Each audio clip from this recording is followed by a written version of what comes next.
window time.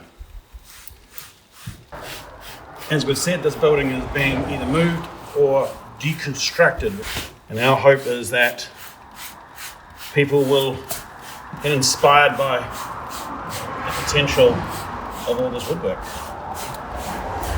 Puff the stripper on. Because that's the thing, isn't it? It doesn't matter how huckery the paint has become. There is still a sanded surface done by somebody decades, in this case a century ago. Exactly.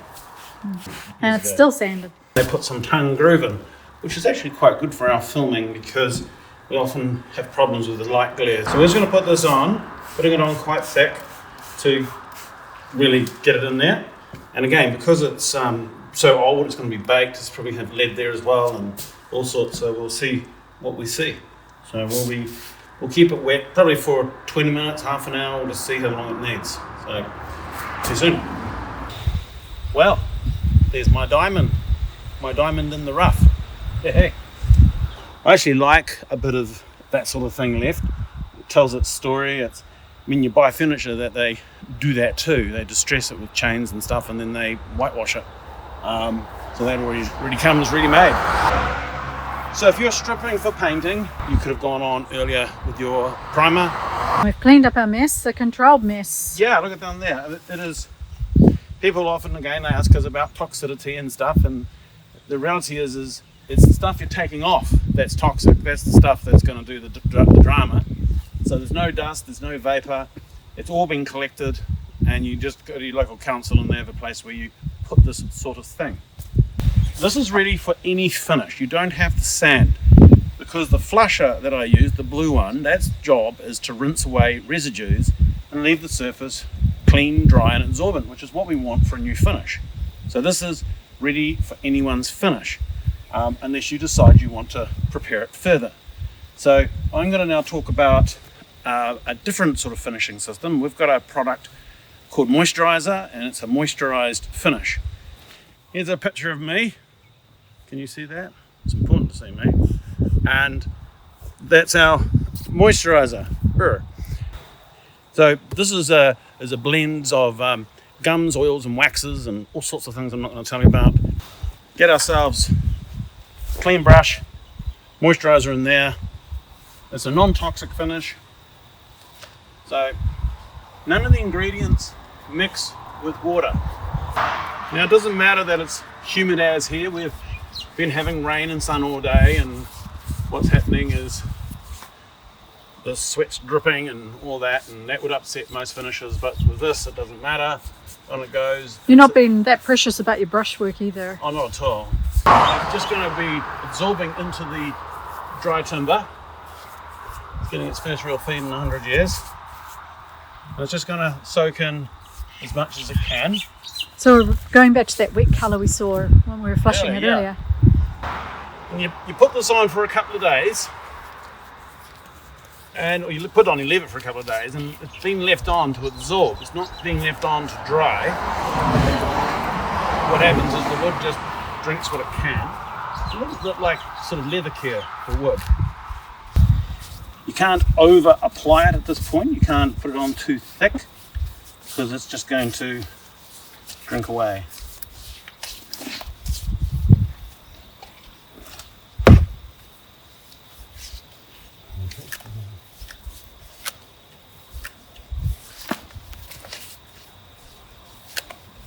Now once you put moisturizer on, please do not think that there's some sort of pre-paint treatment.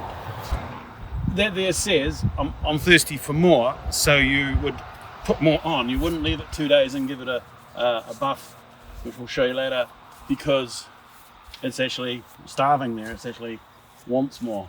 So you Is it hungry or thirsty? It's hungry or thirsty, whatever it is. People say it's dead wood. It can't be any of those things. But we just have our own language. We'll leave that at the moment. We'll come back later.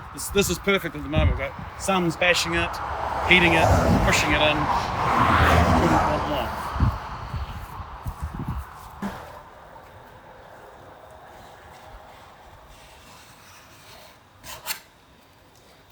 So you're dragging, not pushing. Yeah, this is lead too. Hear that?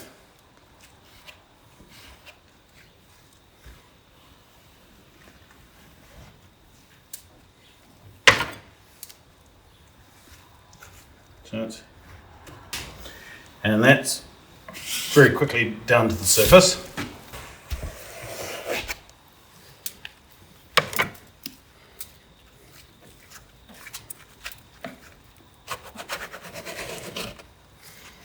So this has had a good soak. The biggest thing with our product is give it time. Let it find something else to do while it's working. That way you're going to get the benefit out of your product. If I go this way for the camera. First.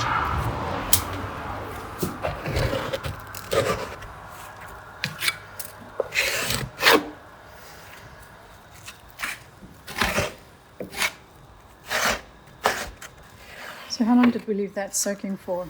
Oh, a good 20 minutes. It's, the stripper won't hurt the timber. It's pH neutral, so it'll just dissolve away like the paint.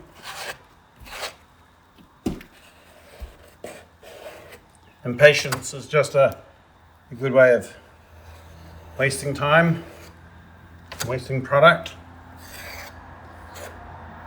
Lead's not a problem if you've not vaporized it with a heat gun or turned it into dust with a sander.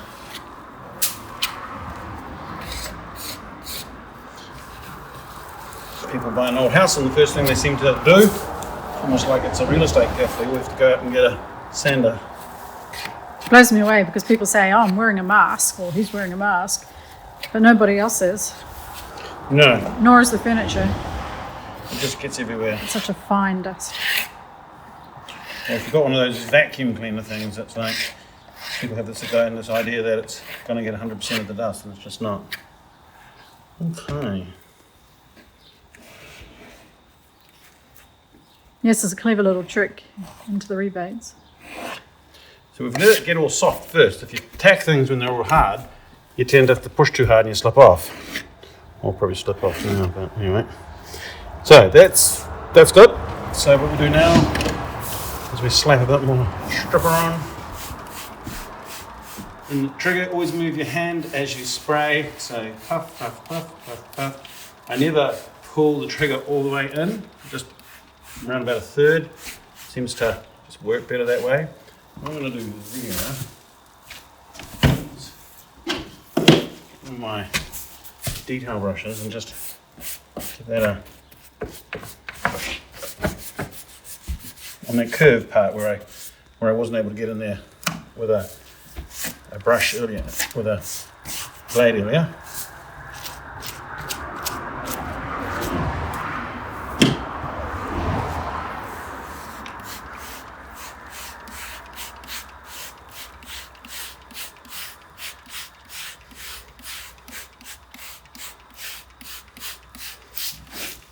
The big thing is just letting it soften everything, give it time, get rid of, a lot of that bulk. You can see the amount of goo I've taken off, and if you were to have sanded that off, there's a lot of dust floating around. And we'll now leave that for probably another 10 minutes, so get into these parts.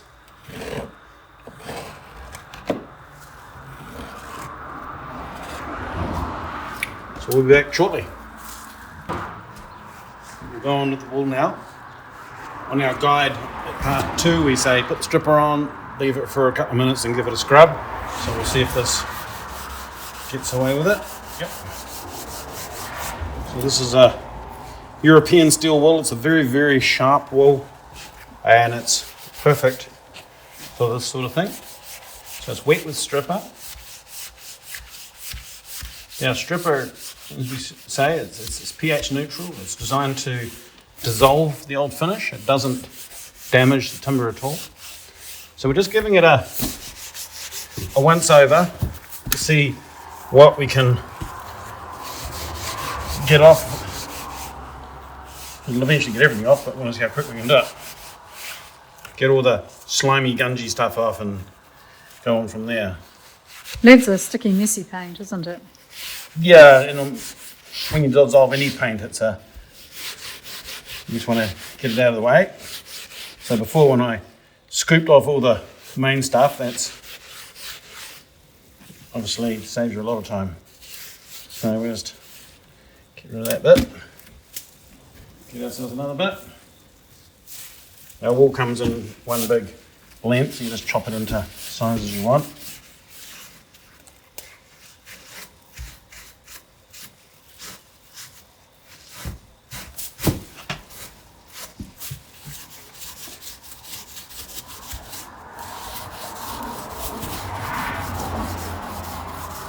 We've been thinking about this haul before we did it all and haven't really had a chance to talk about it when we were doing the weatherboards. But you can imagine all around New Zealand and other places, the local community hall was a major part of every community. Okay, at this point, I'm going to show you a little trick.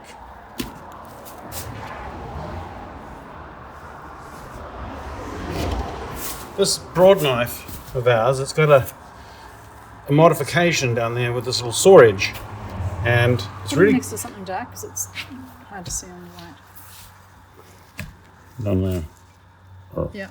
So anyway, we usually use that for cutting in to these sort of things, but you can put it up there like that and get the wool wrapped around it, and it drags out all the goo, which is really cool. And we'll Same open- thing with villa mouldings. Yeah. And this is the old devil in the detail type stuff. This is where we, because of letting it soak and do its thing, this is where we get our benefits. Now I turned the blade around, like I hit the saw edge there, but to get into there, I didn't want to saw into there. So you decide whether you want the saw edge working or the other one.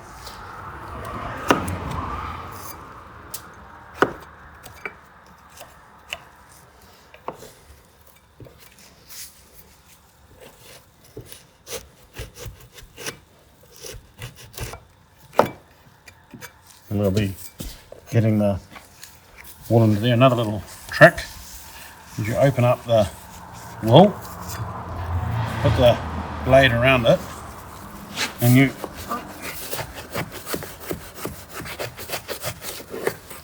get in that way, which is really quite handy.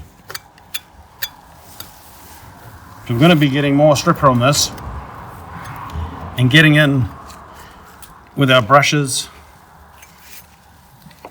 but because we've got sort of 99% of the paint off, now as we work, we're not going to be pushing sludge around everywhere, and that is going to be good.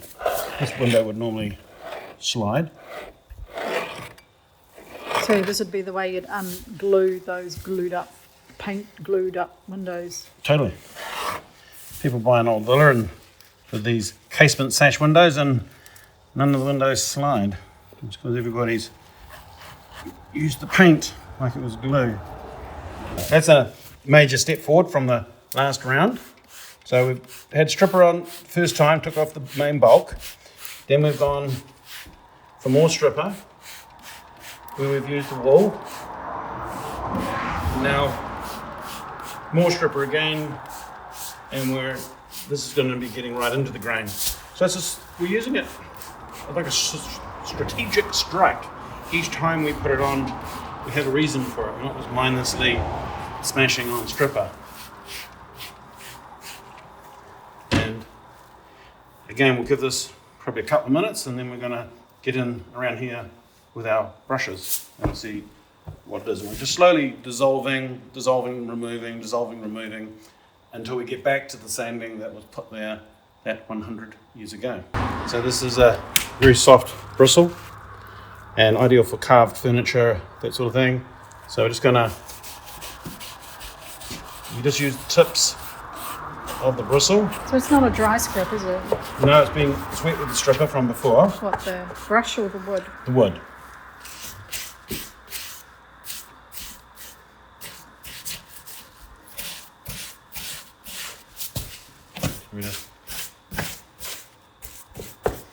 Brilliant. These brushes are great for getting into these corners. It's been very easy for me to just strip a bit up the side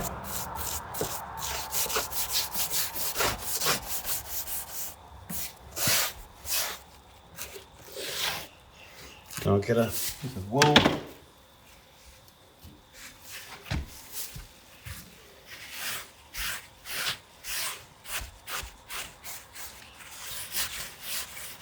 And colour's starting to look incredible.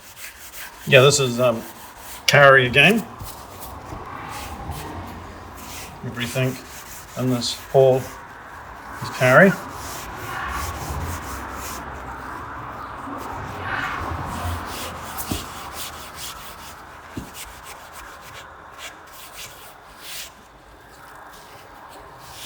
And the lead paint goes quite pasty, so it tends to want to clog the wool. So using small bits of wool and rolling them around and gives you a bit more life out of it. So many people may wonder the Kari on the outside versus the Kari on the inside. On the outside it's quite a different colour.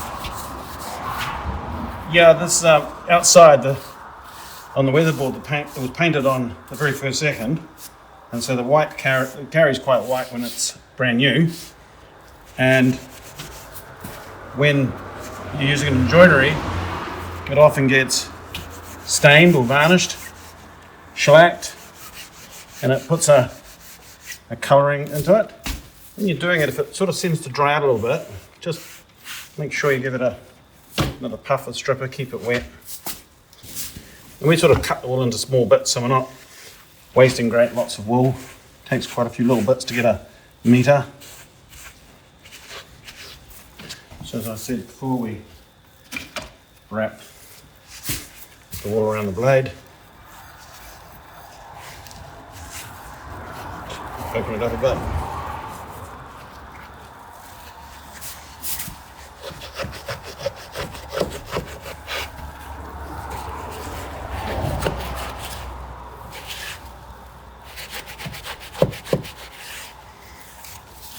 So you always spend that extra bit of time on this sort of window. There's a lot of surfaces, a lot of sliding bits and pieces, and these are the parts that always take you that little bit of extra time. But a bit of patience and technique. And you'd be spraying up other aspects Oh, totally. while you're doing this part.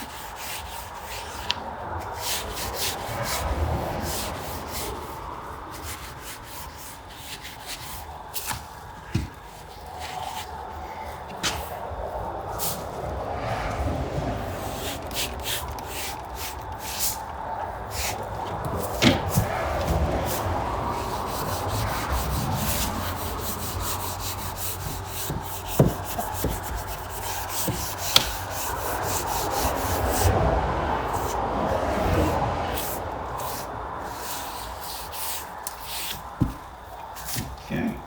Now we wipe that bit of... Any time you get residues that are nice and sloppy, get them onto a rag as you go, because we want them off, and the longer you leave them on, the more chance they're going to soak back in.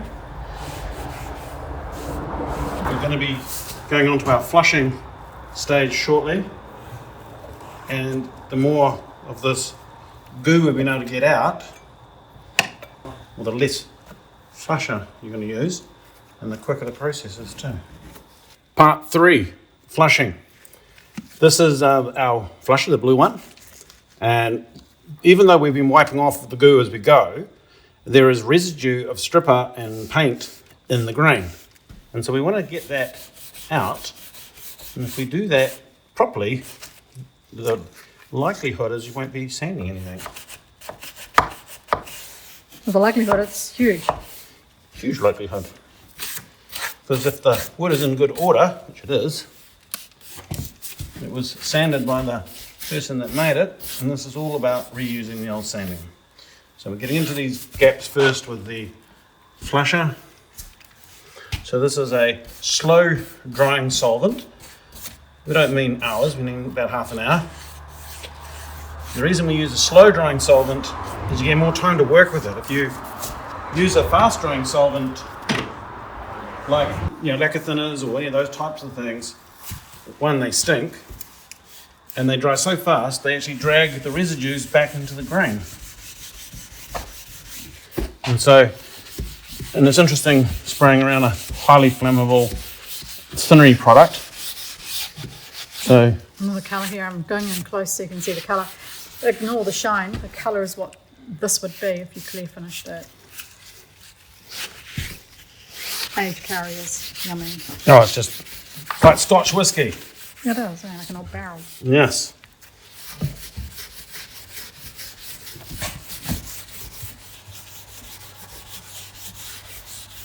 Single malt Scotch.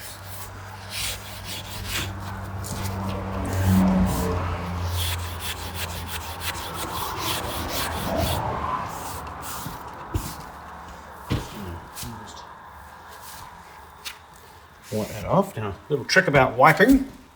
We have the rag, and if I do that, I'm pushing a lot of it back into the grain. So we don't want to do that. We want to roll it off, because we want to get it off the wood, not push it back into the wood. And we often get our wools and things and scrub away and push all that stuff back in.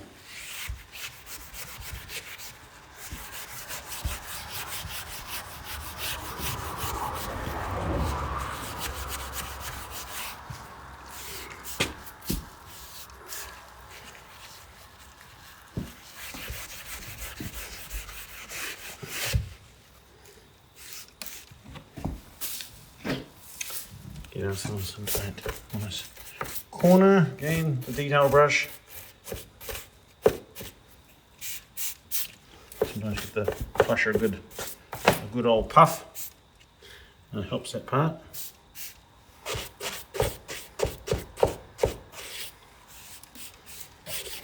This top little rail here, this little piece has got a bit of bore in it, which means the wood was not pure hard, it was full of sap. But the system doesn't open it up. We're not sanding it and open up the borer tracks, so we don't care. It's its own little bit of character. But a building that's 100 years old, the bug has been and gone and done its thing.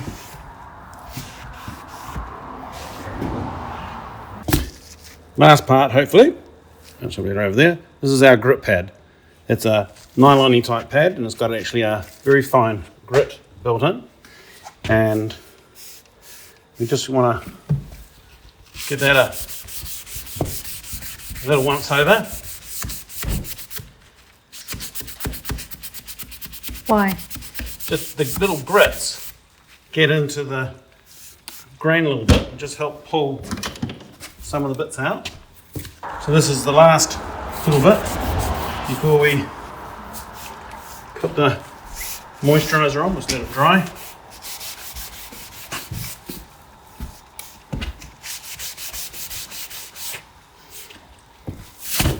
As Dory said before, the wet colour is the finished colour. This is quite a red curry.